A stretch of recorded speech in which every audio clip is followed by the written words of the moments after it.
I'm going to talk about the Johnson Viking Valiant. This transmitter was very popular during the late 50s and early 60s. I always wanted to have one when I was a kid, but I always wanted to have a Corvette. And now I can afford both, but I don't have a Corvette. But here is the Valiant.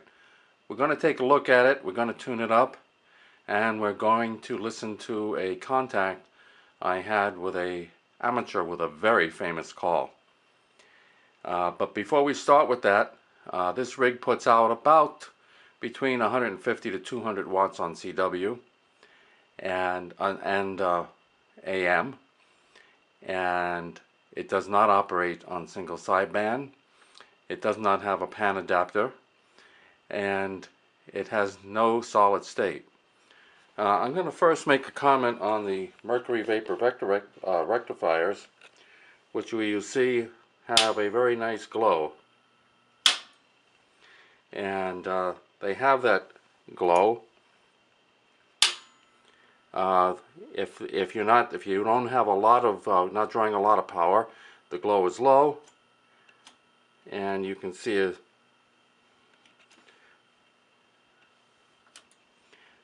there's very little glow when there's no power applied, but if I key it up, you see that there is quite a bit of a glow. And these mercury vapor rectifiers, if they're not used for a period of time, they should be brought up slowly. Now, a number of people have converted the Valiants to solid state rectifiers. I think that's a terrible idea. I could be wrong, because when you convert it, the high voltage is going to be higher, and I'm guessing it may stress out components like the power transformer or the modulation transformer. Now this rig uses, to get its RF power output, it uses 3 6146s, and that's how you get the power out.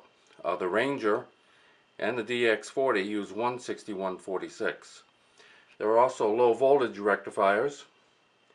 They are, of course, also tube type. And we'll just go briefly over the other two. The modulators are also 6146s, 2 6146s. So it's got plenty of oomph for modulation. So that's just a brief look at what we have, and the next thing we're going to do is tune it up. Let's tune it up. Right now we're going to put it in the, I'm going to put it in the 0 position, and you can hear the carrier is a little bit quieter. I'm listening on a S76 receiver, Hallicrafters S76, and the first thing we do is we put this in the grid position, and we want to get about 7.5 mils of grid current, which is what we have. Now this has already been tuned up pretty much for this frequency, but I'm just going to show you how it works, and then we'll try another frequency. We then put it in the plate position, and I'll make sure this is on CW. I'm going to put that on the VFO position. This allows you to adjust the exciter for max. You adjust that for maximum 7.5 mils, and then you can increase the drive this way or that way, but you tune it up here. Okay, the next thing we're going to do is I'm going to turn on the high voltage. Okay, the receiver silences because it switches over an antenna relay, and we don't stay in the tune position very long, and we're going to tune for resonance. A resonance is known, but when we see a dip on this meter, when I tune this, it will give us a dip. So I should have put that in plate, and as you see, if I turn it off of resonance, the current goes up, and right now we're putting out about 125 watts. I do have a watt meter on the other side. Oh, and I never should touch that. Okay. So that's about 400 mils on that frequent, about 400 mils and about 125 watts output on 160 meters. I don't have a very good match because we had a recent snowstorm and my G5 RV is laying on my 160 meter dipole. Now I'm going to throw this over to modulation. I have the modulation set up for 6 over here, and the clipping is set, I set that up all the way, but I think that's minimum clipping over there. Now I have a D104 microphone, and I will test and see what happens. Put this over into AM. 1, 2, 3, 4, 5, 4, 3, 2, 1. 1, 2, 3, 4, 5, 4, 3, 2, 1, K1, OIK testing. Okay, now I will tune it up for 80 meters, and I have not adjusted anything for 80 meters. Everything is off. When I say off, it's misadjusted. So you will see I'm going to turn this from 160 to 80 meters. We go over to the grid position, and we want to make sure we get 170 mils of grid current. Not 170 mils, I'm sorry, 7.5 mils of grid current. And first we adjust this for maximum. We're not quite there, so we need more drive. So I will adjust this up, and hopefully I won't touch it again. I have a bad habit of touching that when I shouldn't touch it. Okay, so now the high voltage is not on yet, but we will put it on. And okay, the switch is on, but I am not keying the transmitter yet, and now I need to tune it up. I put this over in the plate position, and we see what happens. Okay, I have 450 mils of grid current. Doesn't seem like I'm very far off, and I just dip that, and there we are. We're putting out about 200 watts on this frequency, about 200 watts. And you can fine adjust the loading over here, but we don't need that here. So we're pretty much tuned up. Let's go to 40 meters. I have a little bit more difficulty tuning up on 40 meters. And I'll put this over in the grid position. And we are going to need 7.5 mils. We have too much, but first we're going to adjust the exciter for maximum here. Adjust the exciter for maximum. And then I'm just going to come back on the drive to 7.5 mils. Okay. So there we are. Now let's go and turn on the high voltage. Okay, high voltage is on. Put this over in the plate position and key it up. And we've got a lot of current, but the power out is only about 20 watts. So we need to make sure we're in resonance, and I'm sure we're not. So I'm going to adjust this down, and whoa, down we go. Okay. We have 100 mils and about 30 watts output. So, but that's not enough. So we need to do something at this point. We need to increase the coupling, and we'll increase the coupling, and then we redip. And now we have about 45 watts. Still not enough. We got to keep going. And so I'm going to increase the coupling one other step, and we redip. And we have about 80 watts now of output. We have about 80 watts of output. Oh, and I was tuning up outside the band. That's not a good thing. So we continue. We will continue. I will go back and recheck the grid current, and that needs to be readjusted, and bring it up to 7.5 mils. I was naughty. And now we'll go back to plate and see where we are.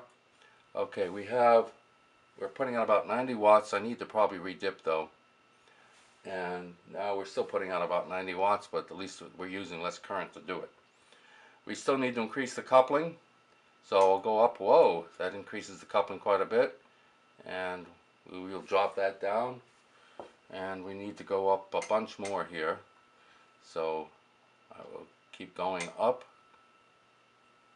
and up.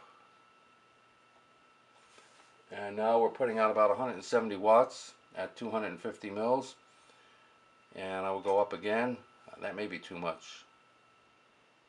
Why do I keep touching this control? Because now I have to reset the grid and bring it back up. Okay, back to the plate.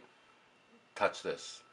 Okay, and there we go. I do have a dip, and I am putting out about 200 watts. That's a little high. It's a little hot. So I'm going to adjust this fine-tuned coupling down, and that really worked out pretty good. I'm putting on about 250 watts. Okay, so that is how you adjust it up on 40 meters. But I don't think I'm putting out. I may not have a very good match on the antenna, so it may indicate I'm putting out 250 watts when I am not. So I may be closer to about 175 to 200 watts. Let me flip to another antenna and see if I get a different match. I'm sure I'm going to get a different match. So I've gone from a long wire antenna to a vertical, and now I'm going to readjust. I know I shouldn't need to touch the exciter. The exciter should be at still 7.5 mils, and it is. But I'm sure I'm going to need to retune. And there we go. That's too much. I gotta bring that back a little bit. Okay, it's still kind of hot. So let's go back one adjustment there. And we're now putting out about 175 watts at about 400 mils. And I think this 175 watts is accurate because the SWR in this antenna is pretty good. So that's 40 meters. I think I will stop there and not go up to 20 meters. I did take some readings earlier on 20 meters, and on 20 meters at 400 mils I got 170 watts out. 15 meters at 350 mils I got 130 watts out. So that's our lesson today on the Valiant, and I hope you got something out of it. It's not like the solid state transmitters. You gotta tune them. K1OIK on Cape Cod, K2ORS. Okay, K2ORS, K1OIK. And I'm copying you pretty good. You've got a great signal here on the Cape. And I should adjust the modulation here. Hold on a second, I'm going to put it up a step. Okay, it's up a little bit higher, and I wonder how it does sound. So I'll turn it back to you for a final. Tell me if increasing the audio there brought it up to closer to 100%. And maybe what's the quality? Is it muddy, thin, whatever? K2ORS, K1OIK. Yeah, okay, Bert. Yeah, somebody else tuned it up there. I got much better copy.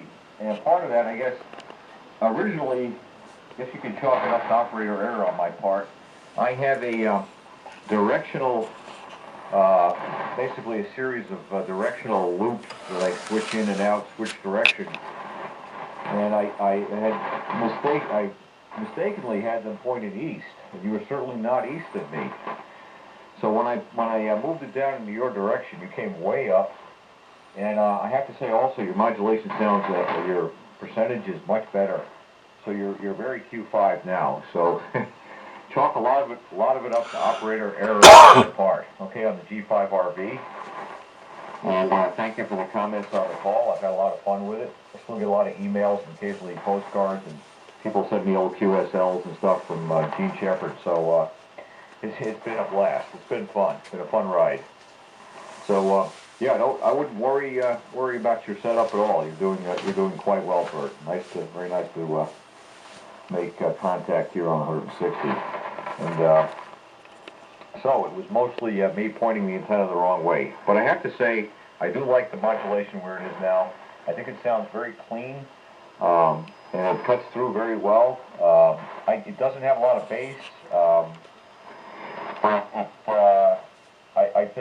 I think it's very effective, and hope that answers your question. You're not doing bad at all. Don't hesitate to get on 160 with that setup. Doing a good job. K1OIK, K2ORS. Okay, K2ORS, K1OIK. And I do appreciate the signal report. It is nice to get a little bit of a better observation. The microphone I'm using is not the best in the world. It's a D104.